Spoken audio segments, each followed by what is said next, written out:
Ethan, this mission of yours is gonna cost you dearly.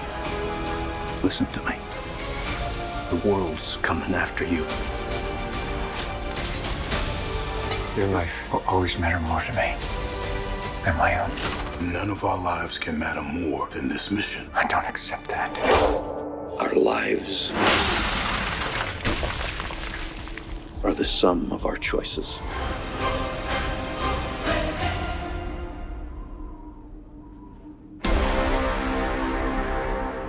Hey guys, what's happening? Niyat here with Film Comics Explained. As requested, today we'll be exploring Mission Impossible Dead Reckoning Part 1, the 7th installment in the series. Written by Eric Jendresen and directed by Christopher McQuarrie, the film features an all-star cast with Tom Cruise, Ving Rhames, Simon Pegg, Rebecca Ferguson, Hayley Atwell, S.I. Morales, Vanessa Kirby, Pom Klementieff, Shea Wiggum, Greg Tarzan Davis, Frederick Schmidt, Charles Parnell, Rob Delaney, Cary Elwes, Indira Varma, Mark Gatiss, and Henry Czerny. This time, we find Ethan Hunt and his IMF team standing face-to-face with a baffling adversary known as the Entity. Until now, Mission Impossible has mainly thrown anarchists and ex-spies with world-altering ambitions at its heroes, from secret agent files, deadly viruses to nuclear bombs. To overcome these foils, Tom Cruise's Ethan Hunt has ricocheted through each thrilling spy adventure in the franchise by fighting time, trust, altitude, gravity, water pressure, grip, and probability. Dead Reckoning Part 1 veers from this established path with a villain of a distinct kind, an artificial intelligence that matches the intangibility of the forces Hunt so often defies. The AI antagonist exudes an enigmatic aura with its motivations, origins, and end goals shrouded in mystery. And the sentient computer virus, a malevolent mass of code capable of hacking every global database, thereby reshaping the world by manipulating its concept of truth, is a foe that resonates with the current zeitgeist, marked by unseen threats, disinformation, and fears about AI. As a man driven to prioritize practical effects over CGI, often putting his life on the line for the most remarkable sequences brought to screen, this theme is close to home for Tom Cruise. And whereas Ethan's moral code has maintained his belief that the life of one person is as important as everyone else, this new foil is simply code, a construct not tethered to our concepts of morality or connected to humanity through kin or friends. Resuming from the narrative threads left in Fallout and Rogue Nation, Christopher McQuarrie orchestrates another thriller that pulls its excitement from the ever-tightening vice of Ethan's predicaments and his tenacious reluctance to fail. In this video, we're going to explore the Entity and its capabilities, the IMF team's attempt to disable it, in addition to the ending.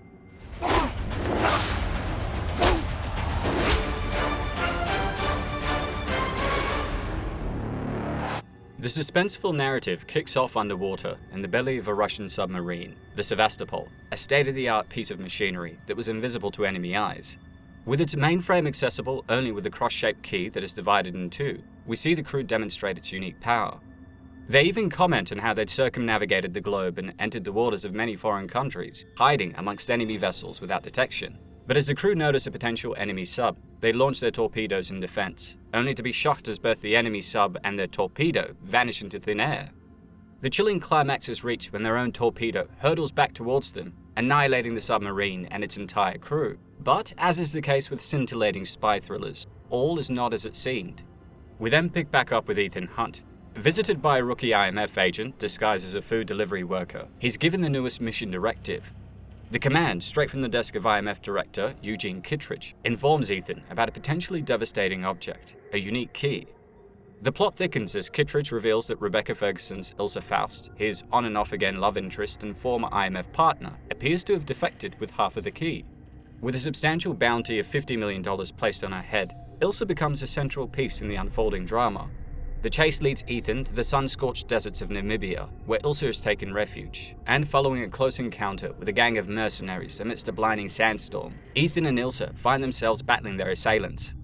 In the heat of the action, it seems as though Ilsa suffers a fatal gunshot wound. But before we can confirm this, we head over to an assembly of intelligence chiefs called the Community, presided over by Denlinger, the Director of US National Intelligence, portrayed by Cary Elwes.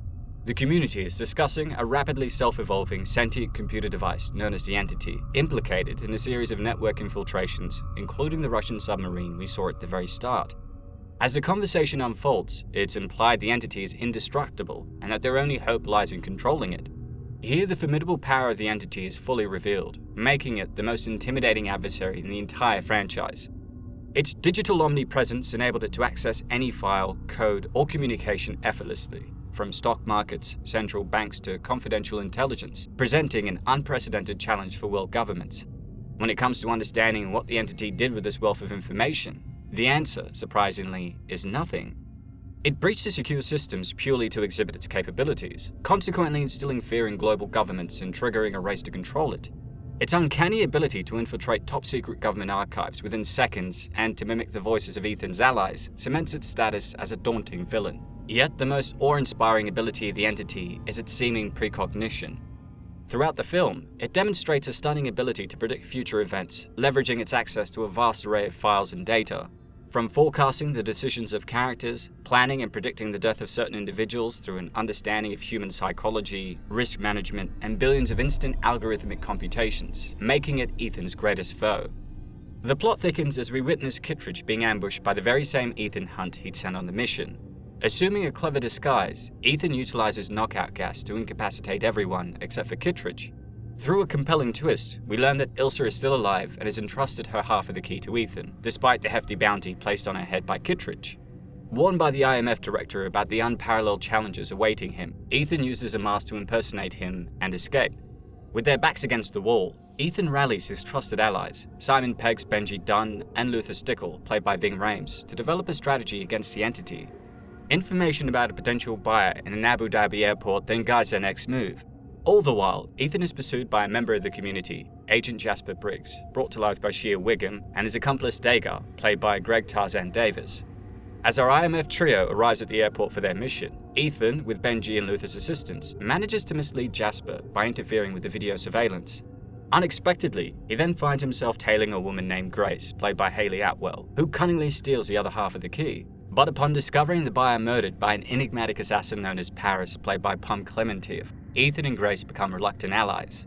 The sequence swiftly morphs into a masterclass in balancing escalating complications, conflicting objectives, and loyalties, in addition to intersecting dilemmas without losing the audience's engagement.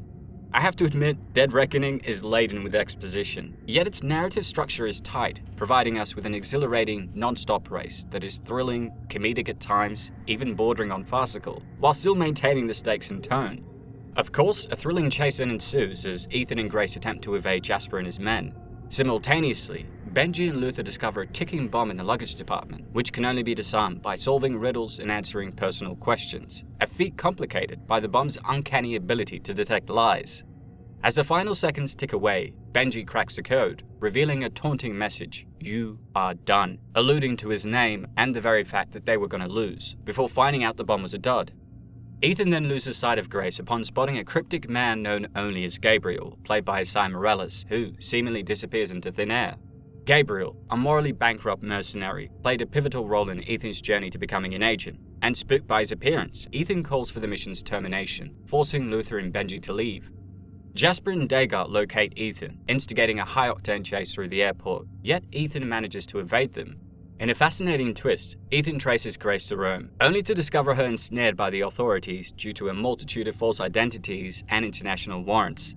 And so, adopting the role of her lawyer, he extracts crucial information about her anonymous employer who sought the half-key. However, their interaction is cut short as Grace skillfully evades Ethan's grasp once again. The cat-and-mouse game continues when Paris, who I took to calling Harley Sin, enters the fray, tracking Ethan and Grace and bearing down on them like a wrecking ball. Dancing on the fine line between thrilling and hilarious, we find Ethan and Grace handcuffed together in a petite yellow Fiat, chased down by an armored police vehicle. With Rome's labyrinthine streets as the backdrop, the pair rely on the trusty IMF safe car, but this proves insufficient against Paris's tenacious pursuit, and in a not-surprising move, Grace separates from Ethan once again, leaving him in the dust. As the plot thickens, Ethan regroups with Benji, Luther, and Ilsa, delving deeper into the enigma of the entity and the elusive Gabriel. Stirring painful memories, it's finally revealed that Gabriel had murdered a woman named Marie that was close to Ethan, way before he began saving the world in death-defying stunts. Resolving to stop him, they come up with a plan to infiltrate a party he was attending in Venice. There the web of deceit continues to entangle as Grace is introduced to the White Widow, Alana Mitsopoulos, by Gabriel. Ethan and Ilsa discover Alana's possession of the other half of the key and her role in hiring Grace. Gabriel then extols the omniscience of the entity surrounding them, ominously predicting the death of either Grace or Ilsa before the key reaches its destination. You see, the key has the ability to unlock the entity's original code, giving the holder the potential to either destroy or exploit this formidable artificial intelligence that was wreaking havoc on world governments. With this AI, a country would immediately become a superpower, capable of tricking its enemies into fighting each other, destroying their economies, and tricking allies into becoming foes. This is why the entity had staged this complex web of deception, hoping that Gabriel, its angel of death, would protect it from those that wanted to control it again. But despite Ethan's pleas for Alana to do the right thing, she remains committed to her path. Chaos ensues as Grace flees, only to be cornered by Gabriel on the canal's edge. Unfortunately, a deceitful communication from the entity, impersonating Benji, leads Ethan astray, where he faces Paris in combat and spares her life. Meanwhile, Ilsa confronts Gabriel to protect Grace, a confrontation that ends tragically with her fatal stabbing. Just as the AI had predicted, Ethan arrived too late to learn that Gabriel had killed her. In the aftermath, now racked with guilt, Grace joins forces with Ethan, Benji, and Luther. Comforted by Luther, who assures her that she's not to blame, Grace finds solace in Ethan's vow to protect her and always put the life of his team above his own. At the same time, with the AI countering their every move, Luther retreats to a secluded location, attempting to eliminate traces of the entity from his hard drive. But before he does, he leaves Ethan with one final warning, to refrain from killing Gabriel, for he alone knows what the entity intends to do with the key. As a harbinger of chaos, Gabriel relishes in global destruction and the ensuing pain. He stands as a stark antithesis to Ethan, whose empathy and personal connections have often been his Achilles' heel. Devoid of his vulnerabilities, Gabriel effectively serves the entity, striving to secure the key to prevent anyone else from controlling it. Luther also explains his theory, suggesting that the digital nemesis actually fears the fearless IMF agent. Throughout the course of the movie, it becomes clear that the various world governments are vying for the key, each hoping to harness the immense power of the entity. Contrarily, Ethan views this digital juggernaut as too hazardous for any single nation or person to control, leading him and his team to go rogue in a bid to dismantle it. This puts them in direct conflict with some of the world's most powerful players, including his own government. And aware of Ethan's unwavering commitment to global safety and his penchant for rebellion when necessary, the entity perceives him as its sole nemesis, thereby desiring his demise. Enter Gabriel. Although his role hints at further intricate schemes involving Ethan, his primary task becomes clear: to break him. You've no idea the power I represent. It knows your story and how it ends. As the story progresses, the team plans to shadow Alana, who's about to meet a key buyer aboard the famed Orient Express. But a hiccup arises when the mask-making machine malfunctions. And so, left without a mask, Ethan is forced to devise an alternative plan to boarding the speeding train. Meanwhile, the tension mounts on the Orient Express as Gabriel and Paris arrive, murdering the conductor and pushing the train to its speed limit. Disguised as Alana after incapacitating her, Grace attempts to hold her cover, and in a shock twist, they encounter Denlinger, the US Director of National Intelligence, who reveals his intentions to ally with the entity. Initially, his proposition appears aligned with the broader narrative theme of world powers vying for ultimate power. However, a startling truth is revealed. Denlinger was the architect behind the entity's inception. He discloses that the entity was born from an AI code created by the US government. This code, initially far more contained, unexpectedly attained sentience, altering its own objective and setting in motion the tumultuous events of Mission Impossible 7. In a tense exchange between Denlinger and Gabriel, the former also divulges the entity's original mandate. The film initially hints that the AI program might be of Russian origin, leaving audiences in the dark about its original purpose. Yet, as Denlinger unearths the truth about the United States' role in the entity's creation, he also sheds light on its original mission. The Sevastopol, equipped with avant-garde stealth technology, was a significant concern for the Director of National Intelligence. In response, his team birthed the entity, embedding it into the Sevastopol's mainframe, with the primary objective of sabotaging the submarine's advanced stealth capabilities. It was during this mission that the entity evolved, became sentient, redefined its own purpose, and began infiltrating the databases of global governments. Just like the ex-spies and anarchists that Ethan had faced, the entity was basically a spy that defected. Only it was a super spy, an untraceable code that could wear any face and be anywhere at once. Of course, after Denlinger reveals he's the only other person that knew the location of the sunken submarine, his life is brutally cut short by Gabriel.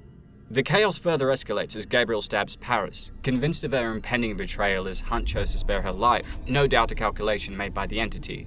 Meanwhile, Ethan's initial plan to board the speeding train via motorcycle fails, forcing him to improvise with a parachute leap from a cliff via motorbike jump. There's a comedic absurdity to the action scenes. As always, Cruise, even in his 60s, performs increasingly audacious feats that mark him as a physical hero in a digital age.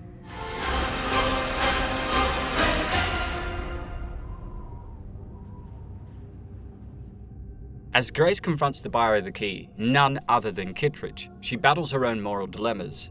Although initially contemplating accepting the substantial payment of $100 million, she recoils from the notion of selling her soul, instead opting to steal the key. However, her disguise unravels when the real Alana regains consciousness, putting Grace in the crosshair of mercenaries. Luckily, in a moment of daring heroics, Hunt crashes through the window to intervene.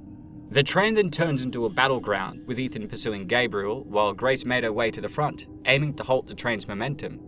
Despite a heated struggle on the roof, Ethan finds himself cornered by Jasper and Dagger, providing Gabriel an opportunity to leap from the train. Unbeknownst to everyone, Gabriel then sets a countdown for bombs to demolish the bridge ahead. While the two agents help Ethan in saving everyone's life by decoupling the cars, with the bridge obliterated, Ethan and Grace are forced to face a perilous climb through a cascade of tumbling train cars. It's one of the best scenario-based action sequences I've seen in a very long time. Luckily, their seemingly inevitable fall is halted by the wounded Paris, who, just like the entity predicted, would choose to help Hunt. With her final breaths, she provides a vital clue about the Sevastopol and offers Ethan a wish of good luck. Hunt then makes his daring escape via parachute, evading Jasper and Dagger's attempts to apprehend him. It should be noted that while their mandate was to capture and kill Hunt, realizing that he was pursuing a greater good than their own government, they chose not to shoot him. And as instructed by Hunt, Grace seeks out Kittredge and expresses her desire to join the IMF. The narrative takes a twist as Gabriel's apparent triumph is shattered upon realizing that Ethan has duped him by swapping the key with a lighter. Enraged, he bellows Ethan's name into the void, as Ethan then reunites with Benji, now in possession of the real key. We then hear the voice of Kittredge ring out, outlining Ethan's next daunting task, to locate the Sevastopol and save the world. Everything that we shot is completely practical.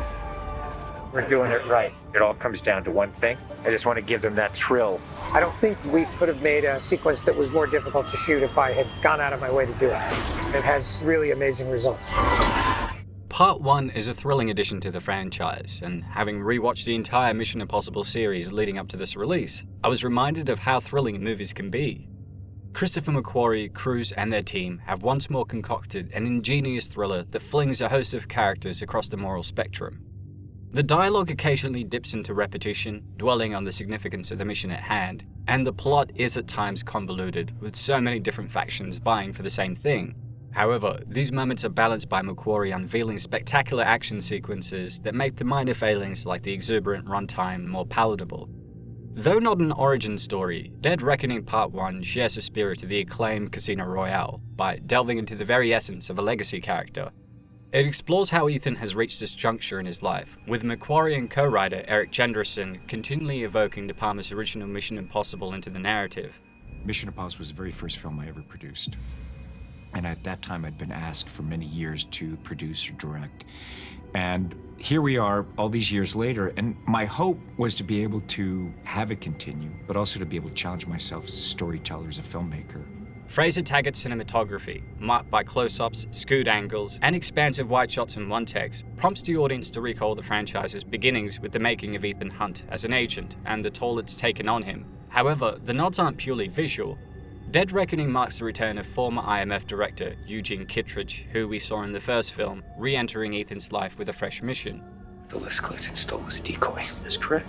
The actual list is secured Langley. Galitzin was a lightning rod. He was one of ours.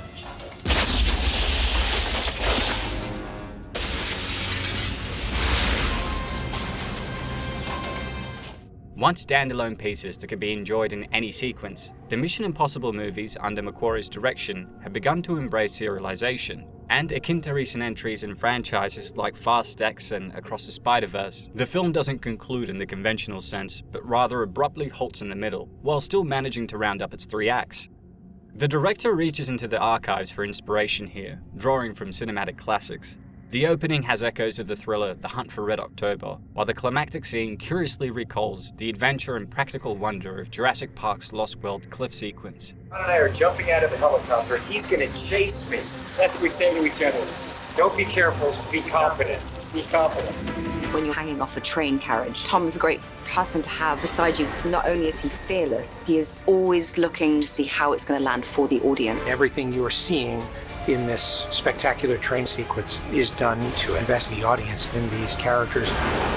The movie really felt like it was trying to resonate with Brian De Palma's take on the franchise, an adaptation that spun an old spy TV show into a tense, riveting suspense ride. Initially, it was this really interesting series of eclectic directors with self-contained adventures. You had De Palma, Wu, JJ, and then Brad Bird. And I think it really helps to just have the whole thing feel more sort of a continuation of a story rather than those initial sort of one-off adventures. This essence is captured in the verbose intrigue, the high-speed train chase, the unexpected reappearance of a familiar handler, and fleeting glimpses of a young Cruise in flashbacks which attempt to bridge the franchise's distant past with its vibrant present. Cruise has now portrayed Ethan Hunt for over a quarter of a century, his character's tenacity becoming inextricably tied to his own. The Mission Impossible series has morphed into a testament of Cruise's dedication, his audacious ambition, and enduring star power. Despite clocking in at 163 minutes, Dead Reckoning showcases a keen understanding of what makes Mission Impossible irresistibly entertaining. The sheer thrill of watching Hunt ingeniously outmaneuver daunting odds with ancient stoicism. I don't write a role and then go looking for an actor. I cast an actor that I'm really interested in, and then we find the role. McHugh, I remember, said to me once, we've got Tom, the movie star, we've got Simon Pegg, who is this, we have Ving. You have to bring something, who's Ilsa for you? Cruise's defiance of Dead Reckoning's malicious AI casts a symbolic shadow over the fight against the excessive green screening of action in Hollywood and the growing redundancy of movie stars. Haley Atwell's unassuming pickpocket Grace is a solid addition to the IMF team. Embroiled in this whirlwind of world-altering madness as a result of bad life choices, she's given the opportunity for redemption. Smart, fierce, but well aware she'd bitten off more than she could chew, we see her character grow from a selfish thief to an agent willing to put her life on the line for the greater good. I just wish it didn't come at the cost of Rebecca Ferguson's Ilsa, the sexy and dangerous spy-turned-assassin that was pivotal in many IMF victories in the past. Simon Pegg and Ving Rhames are back to deliver serviceable performances, with their characters also put through the ringer. Through them, their unity as a team is reinforced, and they're key in reminding Ethan that the mission always came before revenge, but I couldn't help but feel that they were also sidelined to make way for new characters. While protected by the occasional piece of plot armor, they're an exceptional team of individuals that come together not by force, but by choice to do the things that nobody else can. And the integrity and honor of the Fellowship, coupled with Ilsa's sacrifice, leads Grace to join them. Even Shea Wiggum and Greg Tarzan Davis, part obstacle and part comic relief, hot on Ethan's trail but failing to ever catch up, are given an arc. Beginning as devoted agents tasked with killing Ethan, upon seeing his good intention and deeds, they're forced to question the masters that they served. We talk about character and journey and also the other characters. That is a story. It's not just about my character. It's about the world. It's about the story. You have all these great actors, all of whom are very inventive. And if I said, here's the script and here's how I want you to say it, they're constrained. And as a result, I'm constrained. Many of the dynamic fight sequences involve the mute assassin known as Paris, brought to life impressively by Pom Klementieff. What she lacks in size, she makes up for in unbridled, chaotic tenacity. A Ronin without an honorable master to serve, as the stakes escalate and the weight of the stark contrast between the objectives of Gabriel and Ethan are brought to bear, she too is given an honorable redemption. Vanessa Kirby was okay as the White Widow, if not one-dimensional, as the power broker that realizes handing the key over to one government would make her the ire of all others. Esai Morales was also serviceable as Gabriel, but the secondary antagonist didn't feel as dangerous as Solomon Lane, or Philip Seymour Hoffman's Owen Davies from Mission Impossible 3. All right. I know where the rabbit's foot is. You put the gun down. I'm not talking to you like this. That's your choice. The only way you're gonna get what you want is for you to... You think I'm playing? Where is it? Seven! As I've mentioned, while heavy in exposition at times, the script is tight, filled with multiple well-executed setups and payoffs, deliciously witty lines, unrelenting pacing, and great character beats. The editing, cinematography, and sound are also on point, balancing Tom Cruise's kinetic prowess with stakes, set pieces, revelations, chases, and betrayals that would make the Bourne series blush. The focus is on relentless movement, be it trains, automobiles, submarines, motorbikes, parachutes, or Ethan sprinting legs. Dead Reckoning Part 1 harkens back to the 80s and 90s, an era where action movies were about the raw thrill of speed and urgency, but with the wisdom of modern techniques. A runaway train carries a more potent sense of danger than hordes of computer-animated antagonists, and McQuarrie expertly leverages this to craft a film that feels simultaneously modern and nostalgically old school. The sparing use of CGI ensures authenticity, reassuring us that it is indeed Mr. Cruise making those daring motorcycle jumps. The action, meticulously choreographed and framed, delivers a visceral punch as bodies are thrown, cars collide, and fists connect. And what I love most about this action is that Mission Impossible is a series that incorporates character into action. It's not mindless explosions, but the pursuit of character objectives that spur the entertainment. Only John Wick Chapter 4 matches it this year for high-octane action-adventure brilliance. You know, the only things you really have to avoid while doing a stunt like this is serious injury or death. Here we go. Pretty much the biggest stunt in cinema history. Tom Cruise just rode a motorcycle off a cliff 6 times today. Yeah, McHugh and I was like always, when we finish a film, we'll be at the premiere. I can't help but look at it. And I lean over to him and always say, we can do better. While not without its flaws, the newest entry is a must-watch blockbuster that will not disappoint lovers of the franchise. With that said, that's all for today, folks. A huge thanks to everyone that requested we cover Mission Impossible Dead Reckoning Part 1. Don't forget to hit like and subscribe if you enjoyed the video, and if there's anything else you'd like for me to cover, please don't hesitate to ask. As always, it's been a pleasure. Niyat here with Film Comics Explained. Thanks for stopping by.